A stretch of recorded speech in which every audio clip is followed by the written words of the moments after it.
भाजपनं कागदावरची शिवसेना संपवली असेल पण जमिनीवरची संपवू शकत नाहीत, हे कालच्या निकालानंतर सिद्ध झालंय उद्धव ठाकरेंचा पलटवार. उद्धव ठाकरेंकडनं विजयी उमेदवारांचं अभिनंदन. लढाई संपलेली नाही, सुरू झाली आहे.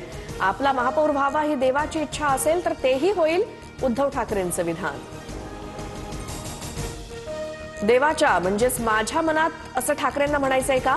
फडणवीसांनी डिवचलं तर वरच्या देवाच्या मनात आहे, महापौर महायुतीचाच होणार, फडणवीसांचं भाष्य. पुणे महापालिका कमिशनचा धंदा नाही तर परिवर्तनाचं केंद्र. 5 वर्ष चांगलं काम करा, 25 वर्ष कुणी हटवू शकणार नाही. पुण्यातील नवनिर्वाचित नगरसेवकांना फडणवीसांच्या सूचना. मुख्यमंत्री फडणवीस 5 दिवसीय दावोस दौऱ्यावर. आर्थिक गुंतवणूक महाराष्ट्रात आणण्यावरती राज्य सरकारचा भर. मागील वर्षी राज्य सरकारकडनं 16 लाख कोटी रुपयांचे MOU.